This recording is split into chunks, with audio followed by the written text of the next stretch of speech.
The hacking class will be one of the most interesting class throughout this training. Today, I'm going to introduce you to hacking and what we will be doing throughout this training. We will take one part of hacking and study it so that we get in-depth knowledge about that. It's my responsibility that at the end of this training, you should have a great knowledge about what's hacking, about what entirely you want to know, about the type of hacking or the type of hacking we choose. And subsequently, you should be able to do at least something with your knowledge. We are beginning from a beginner's concept, so irrespective of whether you have a prior knowledge or not, don't worry, we will start from the very beginning.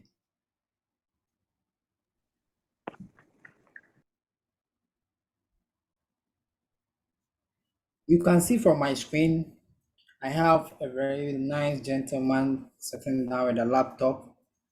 On the right side, there are some writings, and on the left side, there are some writings. Now, on the left side, you can see we have identity, password, and bank. On the right side, we have username, account, hack, and spy.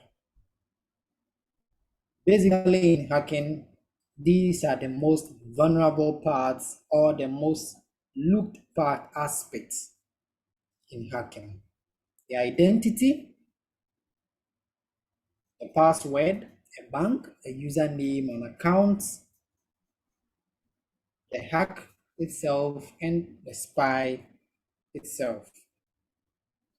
Most of the times when we hear about hacking, especially those of us who don't actually know more about hacking, when we hear about hacking, we'll be thinking, oh, hacking is getting to someone's bank account and taking money. Yes, because most of the time that's what we hear about. But hacking goes more than that. A hacker can penetrate through your company's network and steal valuable amount of data, which is even more than money. A hacker can penetrate and be stealing your call and use that call to actually hijack you or to actually blackmail you. Today we will have a quick look at hacking, then we dive into one aspect of hacking. Right. Before we start, please, does anyone have any question?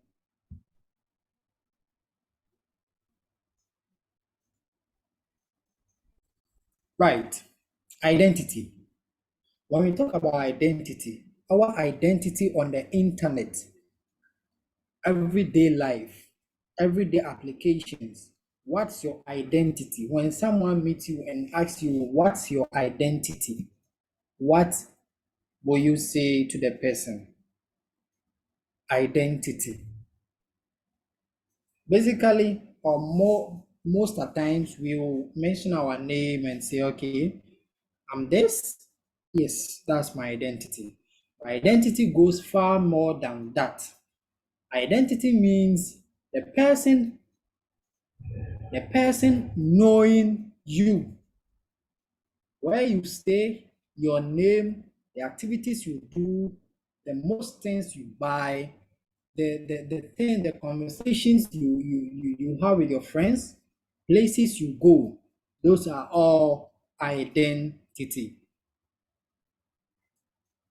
Now, we have password.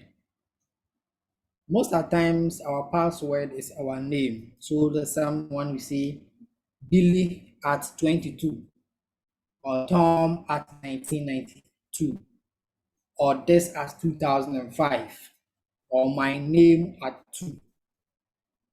We most of the time uses these types of password thinking it is the safest. The next one is bank. In fact, when you take about 10 people and you ask them if right now you know how to hack, what you used to do. In fact, about 8 people out of 10 will say they will hack a bank account. But they knowing when they are able to hack a bank account, they will get amount of money. Therefore, your bank is a very targeted place for people with hacking knowledge. They would want to get access. One, to your credit card, your secret code, your bank PIN, those who be using mobile banking, your PIN, and a whole lot. Get that information about your bank, then one day they will penetrate to your bank account and take whatever amount of money they want. Username. Now you actually bet the fact that some application or systems, when you are logging, they requires you to enter your username. That's your username that authenticates you and say, okay, yes, you are the person who has access to this particular account. Then it gives you the access to enter. Username also plays one of the most significant parts of securities. Username, these various major social media systems, username is very important. This powerful system, username. So most likely you visit about 8 websites, they are all requiring username. We have account. What do we mean by account? When we say account comes with broad knowledge. So account, are you talking about my bank account? Are you talking about my any website I've created an account with? Or what type of account are you talking about? Account comes in diverse forms. Now, any account you have could potentially be hacked. For example, you have an account to log into a website, you have an bank account, you have, let's say, some cars needs an account to actually operate it. So an account is a space created for you, specifically for you, with your identity, so that whenever anyone tries to log into that particular space, it will ask the person to verify whether he or she is the one who actually created it. So most of the times you will realize account comes with username and password. Whenever you are logging into a system that requires these account credentials, they will ask you your username and password. And even if you are the owner and you enter it wrongly, it will not permit you to enter. Maybe you know the username, but you forget the password. You would have to actually request or click on password to get an email to reset your password. And if it's not for you, you can't get the email because the email will be sent to the owner, an account. We have the hack. Hack comes in so many forms.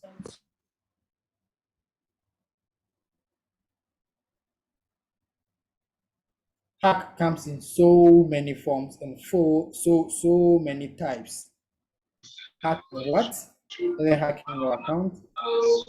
Please mute your mic.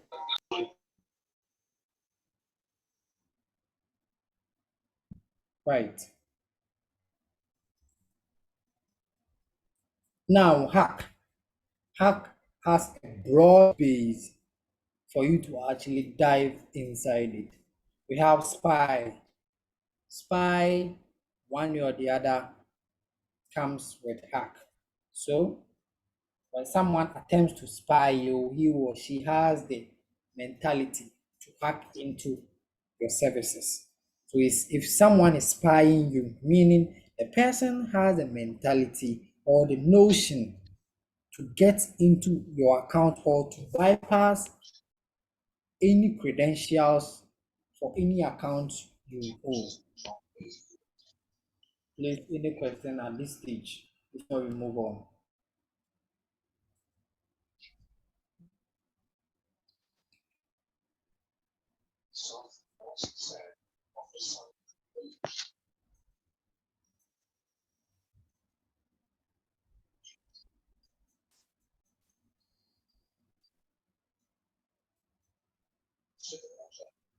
In the course of our training, we will be looking at ethical hacking. We will be looking at ethical hacking. What does it mean and what does it take to be an ethical hacker? As an ethical hacker, what are your do's and don'ts? What tools do you need? Where do you need to operate? What do you need to follow? How is your code as an ethical hacker? We all can bet the fact that in the recent years there has been an increase in these cybersecurity crimes. For example, these petty hacks, you'll be in your WhatsApp group or in your social media, then someone will post, apply this, apply that, free this, free that. The moment you tap on the link, you realize your WhatsApp account has been hacked. At the moment you follow any instructions, you realize, or you've given out your credentials. There has been a tremendous amount of increase in this breaching of securities, meaning the rate of cybercrime is increasing. If you are an ethical hackers have so many roles to play in the society. In an ethical hacking community, you have your do's and don'ts. As an ethical hacker, what do you put in your mind? What practices is allowed for you to do and what isn't allowed for you to do? What are the consequences if you go beyond what you are supposed to do, you will face as an ethical hacker? Now, let's take a look at what an ethical hacker actually means. What is an ethical hacker? More commonly known illegal counterpart to ethical hacking, cyber criminals.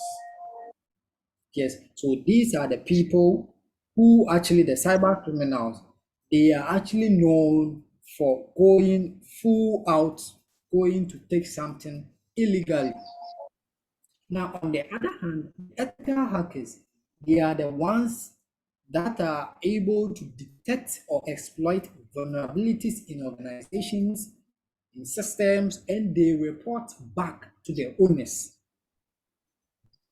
Some ethical hacker, they are able to detect vulnerabilities and exploit organization resources network, and they come back to report these vulnerabilities. Okay, now as an ethical hacker, most of the times you are being employed by an organization. The employment you've been given is based on contracts. So the organization says, maybe in the next 5 years, with this amount, we are going to pay you.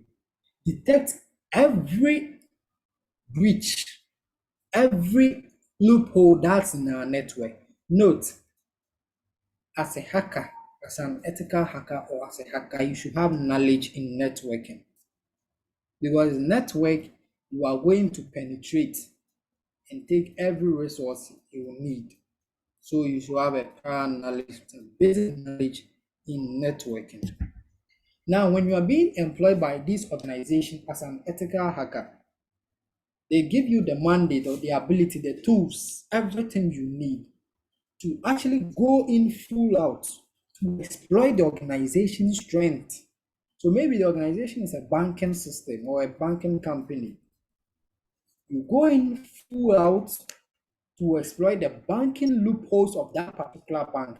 And when you find any loophole, it is your responsibility to report back to the bank so that they find solution, or if possible, you can suggest any possible solution for them to apply. An ethical hacker doesn't exploit an organization, finds it and takes it for him or herself. That one goes against the rules you've signed for. In ethical hacking or as an ethical hacker, You go to organization with the sole purpose of helping the organization secure its resources from intruders. Please, any question before we move on?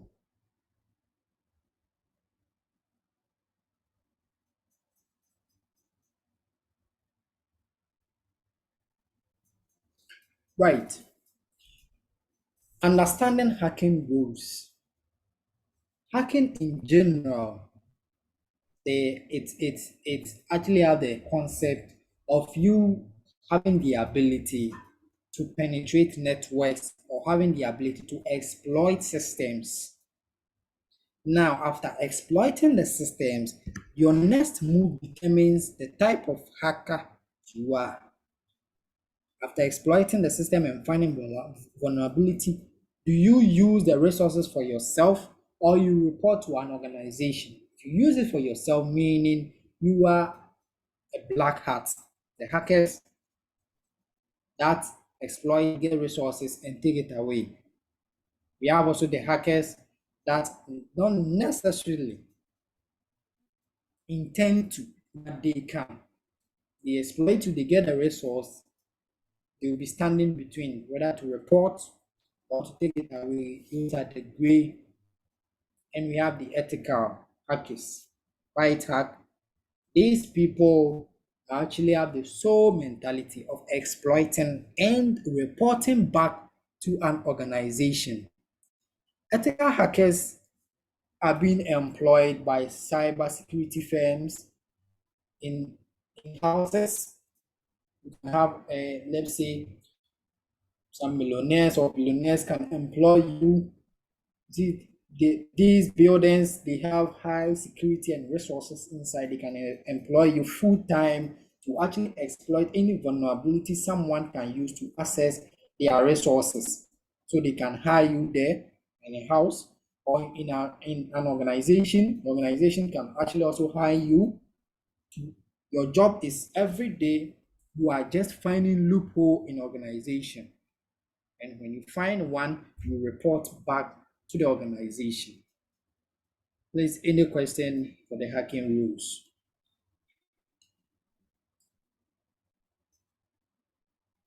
Right. In ethical hacking. I have a question. Okay. What if you haven't been granted permission by the organization, but as Mhm. you break into the system, then you've not been given employment yet by the organization, but you on your own enter the system and find the loophole and then report it back to them. What about that one too? Yes. When that happens, some hackers also does that. Yes. When that happens, there are two ways. One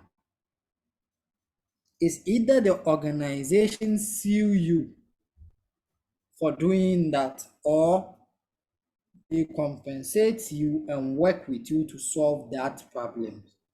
So that one turns to a game of chances. If you get an organization who is very controversial, you find a loophole and you go there and present to them, they can question you.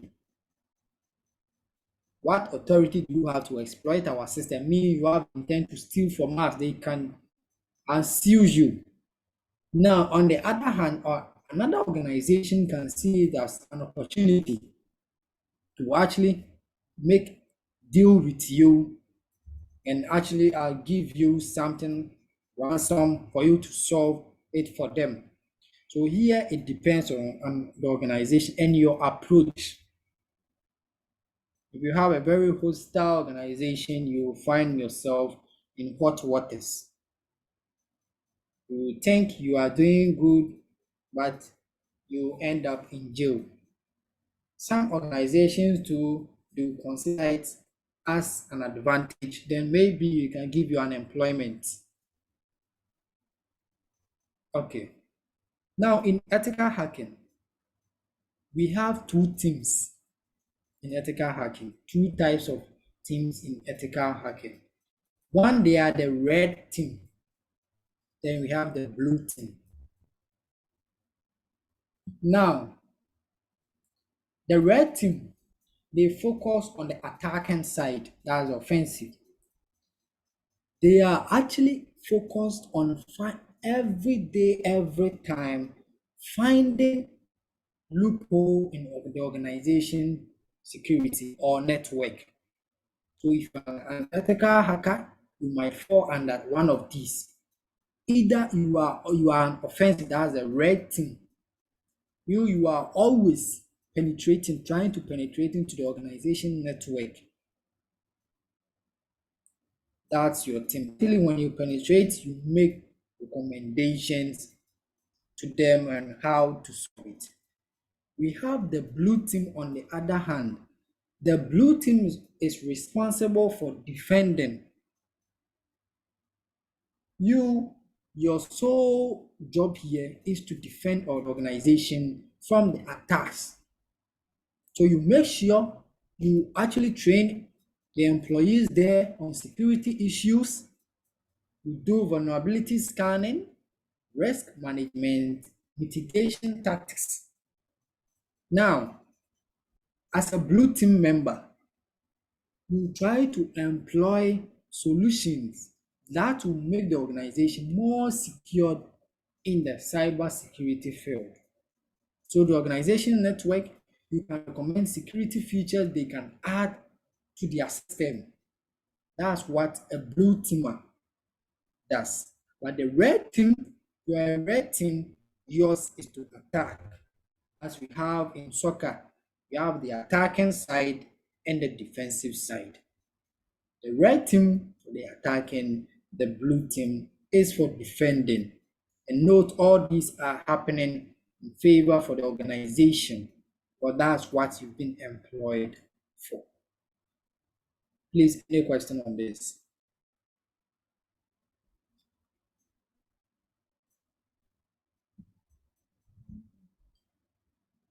Now, gray hat hackers. As we have unethical hacker, we have ethical hackers, we also have unethical hacker. The name suggests. Now, someone asked a question just now. That would be a gray hat hacker. So you are not being employed by any organization. You will be there, you just go you target in any organization, then you will launch your offensive to attack on the organization. Then lo and behold, you are able to penetrate through their system. So it's up to you. In gray hat hackers, their intention is not decisive yet, as at the beginning of their attack. So they can launch an attack with the intent of when they find vulnerability, trying to tell the organization. Their intent can also change. After finding the vulnerability, they can also change their mind to take away the resources they've gotten. It depends on the hacker. So these gray hats, they are not actually employed by any organization. What they do is they set the target one particular organization, then launch an offensive. They launch an offensive when it's successful. It's two ways. Either they go to the organizations, make recommendations to them, the organization accepts their offer, give them some ransom, and help them to solve the problem. Or either they take what they've gotten away. Please, any question here?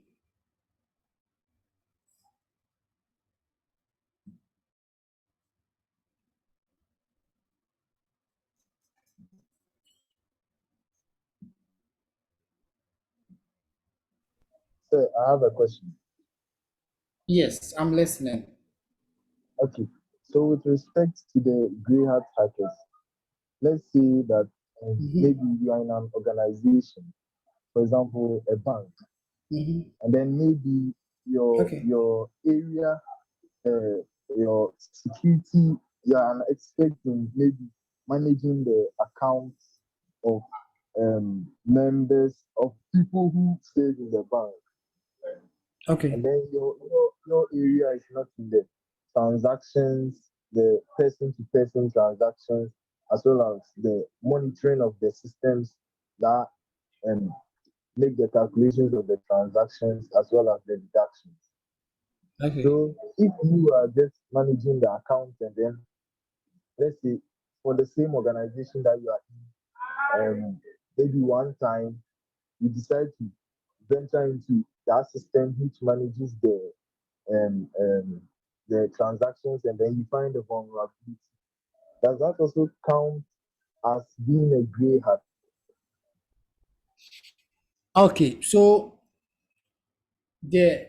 so you've already worked the organization before, right? If I get it. Yes, yes, yes. Okay, and currently you are not working with them, or No, I'm saying that you are still an employee there. working with. That is not your decision. Okay, okay, okay. Once you are an employee there, you have access to every section of the organization. So your lunch or your attack is not illegal because you are an employee there and you've been employed to actually test the system, irrespective of wherever corner you come from. So that one, the company can't see you because they have an agreement with you and you have the permit to launch any attack you want on the organization. But when you launch an attack whilst being an employee, you find a resource and you take it away. That one is a breach of contract, meaning you've turned from your ethical hacking to a black hat. Once you're an employee, you have an access to launch any offensive you like. Okay, our class will end in a moment. We will rejoin again and continue from how to become an ethical hacker. Thank you.